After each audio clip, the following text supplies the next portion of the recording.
Assalamualaikum warahmatullahi wabarakatuh. Salam sejahtera bagi kita semua. Kepada yang terhormat Ibu Ratu Ayu Primiti sebagai dosen pembimbing serta rekan-rekan mahasiswa semuanya. Baik, sebelumnya perkenalkan nama saya Ani Mariam. Saya di sini sebagai moderator yang akan membimbing jalannya diskusi pada hari ini.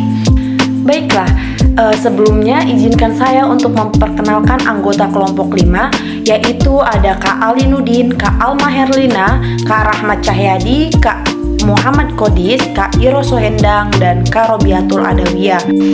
Sebelumnya, saya akan membacakan rangkaian acara pada presentasi kali ini, yaitu yang pertama pembukaan, yang kedua penyajian materi dari kelompok 5, yang ketiga sesi tanya jawab, yang keempat penutup, yang kelima masukan dari ibu dosen. Acara yang pertama adalah pembukaan. Marilah kita bersama-sama membacakan lafaz basmalah. Bismillahirrahmanirrahim.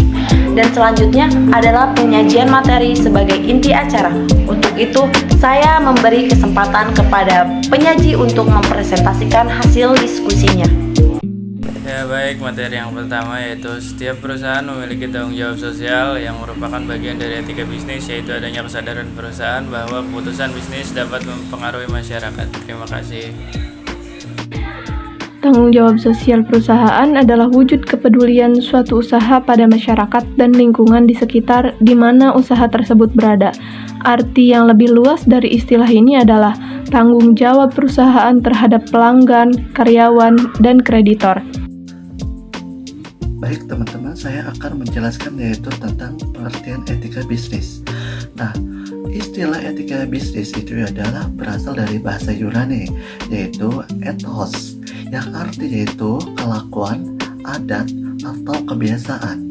Istilah ethos juga terkadang diartikan sebagai kandang hewan yang kemudian berkembang menjadi perasaan batin yang mendasari suatu perbuatan.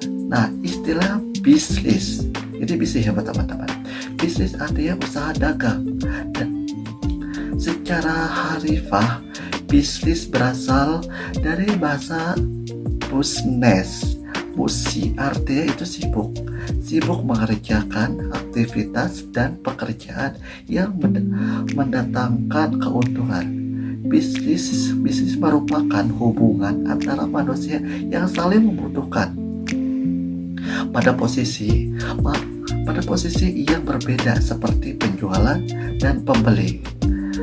Lah, buat etika bisnis adalah cara-cara yang dilakukan oleh suatu bisnis dalam menjalankan kegiatan bisnisnya yang mencakup berbagai aspek, baik itu dari individu, perusahaan, maupun masyarakat. Baik, saya akan juga menjelaskan tentang pengertian dari CSR. Nah, CSR itu adalah panjangan dari Corporate Social Responsibility atau bisa kita disebut dengan CSR. Nah, CSR itu adalah merupakan suatu komitmen yang kelanjutan dari dunia usaha untuk mentindakan etis dan memberikan kontribusi kepada pengembangan ekonomi dari komunitas setempat ataupun masyarakat luas.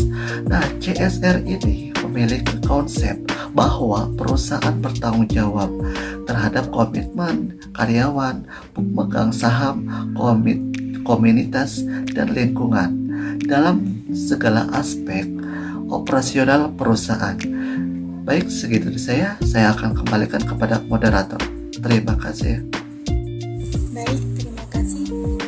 Di sini saya akan menjelaskan mengenai hubungan etika bisnis dengan CSR. Etika bisnis dan CSR sangat berhubungan erat. Etika bisnis merupakan dasar atau jiwa dari pelaksanaan sebuah unit usaha. Sementara CSR merupakan manifestasinya. Etika bisnis berbicara mengenai nilai, sedangkan CSR sebagai hasil atau kebijakan dari perusahaan itu sendiri. Terima kasih, saya kembalikan kepada moderator. Baik, untuk materi ke-6 ini yaitu mengenai etika bisnis dalam perlindungan konsumen. Pengertian perlindungan konsumen adalah hukum yang mengatur tentang pemberian perlindungan kepada konsumen.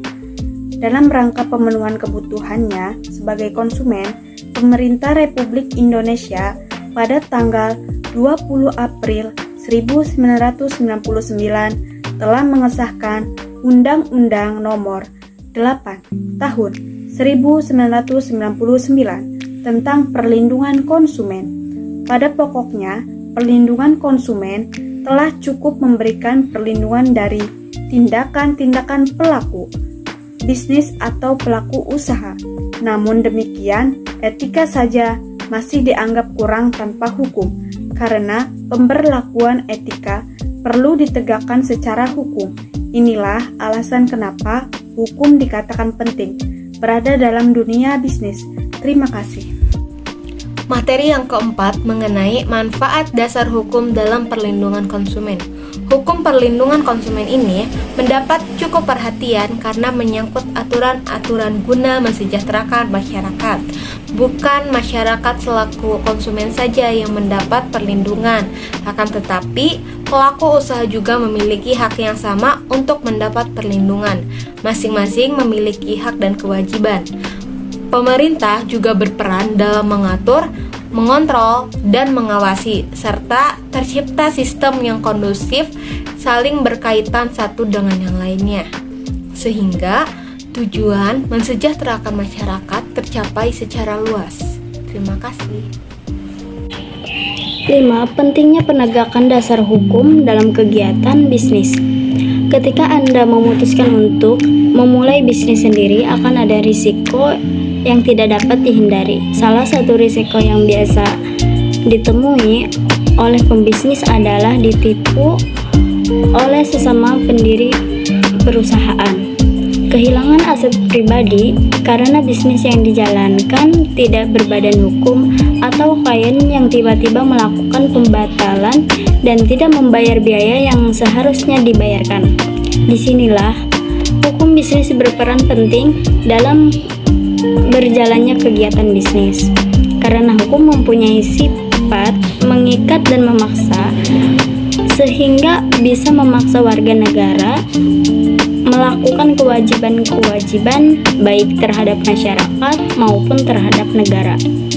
Untuk acara yang selanjutnya yaitu penutup. Saya akhiri diskusi kelompok kami hari ini. Terima kasih kepada semua yang telah berpartisipasi. Yang terakhir, kami mohon kepada Ibu dosen untuk memberi masukan dalam tugas presentasi kami kali ini.